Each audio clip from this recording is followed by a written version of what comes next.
साथियों, IAS warriors में स्वागत करते हैं। बीपीएससी टीआरई 3.0 री एग्ज़ाम पीआरटी फाइनल आंसर की रिलीज़ हो गए।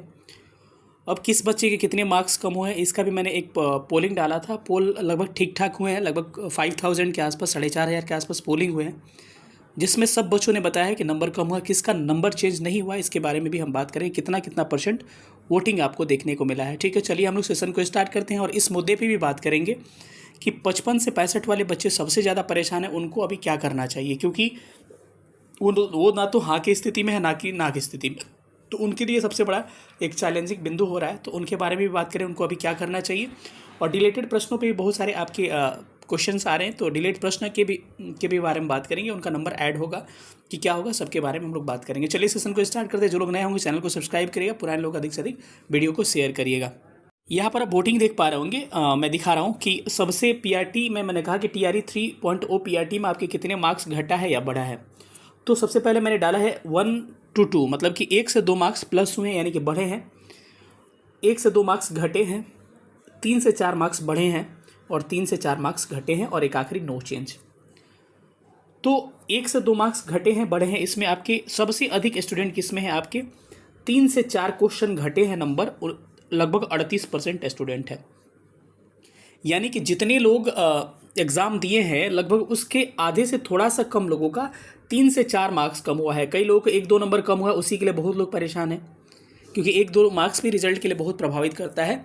क्योंकि मैं ये बताने वाला हूँ ना, क्योंकि आप बहुत इस समय आप अवसाद में गुजर रहे हो, टेंशन में, मैं आपकी टेंशन दूर करने की कोशिश कर रहा हूँ कि मैं ये बताने वाला हूँ कि सारे लोगों के देखिएगा 38% स्टूडेंट का लगभग 3 से 4 मार्क्स कम हुए। ये तो कम वोटिंग अभी है, और देखिएगा और ज़्यादा स्टूडेंट इसमें दिखेंगे। ठीक है, तो इतने एग्जाम दिया, लगभग सबके 3-4 नंबर कमे हैं भाई।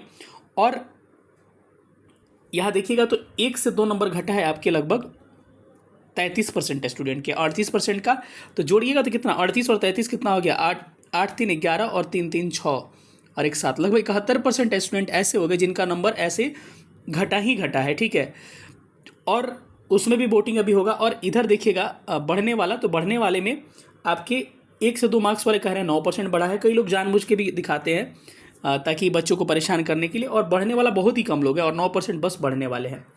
ठीक है, और एक आखिरी डाटा है कि नो चेंज वाले भी कह रहे हैं 11%। हो सकता है किसी का नहीं भी चेंज हुआ होगा, क्योंकि कुछ सही होगा कुछ गलत होगा, डिलेटेड वगैरह का मिला के लगभग नो चेंज हुआ होगा। तो ये डाटा है, यानी कि सबको नंबर, मैं बार बार कह रहा हूँ कि मानिए कि किसी आपके मित्र का 60 नंबर है, आपका मानिए कि 65 नंबर है। ठीक है भाई, उसके भी 3 नंबर घटा दिए गए, 57 नंबर उसके भी हो गए, आपके भी 3 नंबर घटा दिए गए, मतलब कि 62 नंबर आपके हुए। एक सिंपल सी बात हमको बताइएगा कि सबको 10-10 रुपये दे के, और सब में से हमने कहा कि 3 रुपये ले लेंगे, तो कोई फ़र्क पड़ा? तो सिंपल सा मैं ये कहना चाहता हूँ कि अगर किस्मत वाले हैं जिनका मार्क्स नहीं घटा है, लेकिन अगर नेट प्रोडक्ट की बात की जाए, नेट प्रोडक्ट का मतलब समझ रहे हैं, नेट प्रोडक्ट की बात किया जाए, तो नेट प्रोडक्ट मतलब कि ओवरऑल बात की जाए तो सबके लगभग मार्क्स क्या हुए, कम हुए हैं, तो मिला के वो क्या हो जाता है, 0 हो जाता है। 0 का मतलब समझ रहे हैं कि 0 का मतलब ये हो गया, मिला के 0 का मतलब हो गया कि जितना आपके घटे हैं सामने वाले का, तो वो कंपटीशन पे कोई फ़र्क नहीं पड़ता है। जहाँ तक कि मुझे लग रहा है कि उसमें कंपटीशन में कोई फ़र्क नहीं पड़ने वाला है। उससे क्या होगा, कट ऑफ नीचे चला जाएगा। सिंपल सी बात है, कट ऑफ नीचे चला जाएगा, बाकी किसी के नंबर पे कोई ज़्यादा फर्क नहीं पड़ने वाला है। क्योंकि एक गिलास पानी में से आपका एक थोड़ा सा पानी हम निकाल ले, दूसरे गिलास में से भी निकाल लिया जाए, तो दोनों गिलास पे कोई फ़र्क नहीं पड़ता। समझ में आ गया? सिंपल सी मेरे आप फंडा समझ गए होंगे, तो आपको परेशान होने की और साथ में जाने की ज़रूरत नहीं है। पहली बात ये हो गया। अब हम डिस्कस करेंगे कि जो बच्चों का कम मार्क्स हैं, कितने मार्क्स हैं, वो क्या करें, मैं उनके बारे में बात करूंगा। मेन उन्हीं के लिए, क्योंकि 85-90 के लिए सब कोई बात करता है, मैं उनके लिए बात करना चाहता हूँ। देखिएगा, स्पेशली मैं कवर कर रहा हूँ कि लगभग 55 से लेकर वहीं 65-70 के बीच में जो स्टूडेंट है, 65 के बीच में, जो अपने आप डिसाइड नहीं कर पा रहे हैं कि अभी हमको इस परिस्थिति में क्या करना चाहिए। अब वो परेशान मत हो जाइए जिनकी एसटी कैटेगरी है या फिर फीमेल है और उनके 65 के आसपास से कहिएगा सर हमारे लिए भी परेशानी की बात करें। नहीं, मैं उनके लिए बात कर रहा हूँ कि जो जनरल कैटेगरीज में आते हैं, IBC या IWS में आते हैं, मैक्सिमम मेल हैं, कुछ फीमेल भी हैं तो ER में आती हैं, परेशानी उनके लिए ज़्यादा है। तो ये रेंज जो है बड़ा खतरनाक रेंज है। इसमें कहा जाता है कि ना जिया जाता है ना मरा जाता है, यानी कि ना आप हंसी से रह पाइएगा ना खुशी आप रो पाइएगा। इसमें क्या होगा कि कभी लगेगा, एक वक्त ऐसा लगेगा, एकदम रियल फीलिंग आप कमेंट करके बताइएगा, कभी लगेगा एकदम रिजल्ट हो ना जाए मेरा, और कभी लगेगा कि लग रहा है कि नहीं होगा। देखिए, आपके हाथ में कुछ नहीं है अभी, आप एक नंबर ना घटा सकते हैं, आपका फाइनल आंसर की अब जो था आ चुका है, ना एक नंबर आप बढ़ा सकते हैं, जो होना है वही होगा। तो एकदम टेंशन छोड़ के हम कह रहे हैं कि टीआरई 4 के प्रिपरेशन में आपको लग जाना है, क्योंकि देखिए जिस चीज़ का उम्मीद आप ज़्यादा करते हैं ना, दुख उससे ज़्यादा होता है। तो अभी क्या करिए, उस चीज़ को साइड कर दीजिए, हो गया तो बहुत अच्छी बात है। अपने प्रिपरेशन में आप आराम से लग जाइए, मेरा बात मानिए भाई, बहुत फ़ायदा होगा। अपना प्रिपरेशन स्टार्ट करिए और एक बेसिक जो गलतियां आपने किया है उस गलती को क्या करना है, आपको सुधारना है।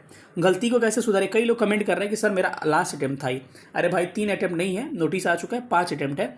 एक स्टूडेंट का कमेंट ये आया हुआ था, ठीक है। पहली बात तो गलतियां जो आपने पिछली बार किया उस गलती को दोहराना नहीं है। अगर मैथ्स रीजनिंग में आपने गलतियां की है तो मैथ्स रीजनिंग का आपको यूट्यूब पे टॉपिक सर्च मार मार के जहाँ से सवाल पूछे जाते हैं उसको आराम से पढ़िए, वहाँ से सर्च करिए। दूसरा चीज़ कि अगर आपने बेसिक नहीं पढ़ा तो एनसीईआरटी वगैरह को प्रेफर करिए। अगर एनसीईआरटी के लिए अगर सपोर्ट चाहते हैं तो मेरा भी आपके ज्योग्राफी का एनसीईआरटी 6 to 12 में करा चुका हूँ ऑलरेडी, 5 चैप्टर करा चुका हूँ 6 क्लास का।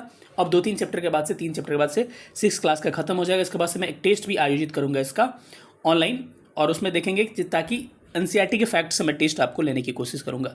तो इसको अपनाइए, अधिक से अधिक क्वेश्चन प्रैक्टिस करिए, अभी से अधिक क्वेश्चन प्रैक्टिस करिए। आप लोगों से जो आगे हम यही न किए हैं कि जिस वक्त आप थोड़ा सा ध्यान नहीं दिया, हो सकता है कि प्रॉपर गाइडेंस आपको नहीं मिला होगा, तो इन सारी गलतियों से बचना है। तो इन सबको ध्यान रखना है। एक आखिरी बिंदु है कि डिलीटेड प्रश्नों के क्या होंगे। देखिए जो डिलीट प्रश्न होंगे हमें लग रहा है कि किसी को मार्क्स मिलेगा नहीं उसका, और 1 नंबर घटा के 119 पे रिजल्ट बनाया जाएगा, ठीक है। बस इसी बात को ध्यान में रखना है, ठीक है। सेशन कैसा लगा सब लोग बताइएगा, अगले वीडियो में फिर मिलेंगे, तब तक अपना ख्याल रखिएगा। सेशन देखने के लिए बहुत बहुत धन्यवाद, थैंक यू सो मच, जय हिंद।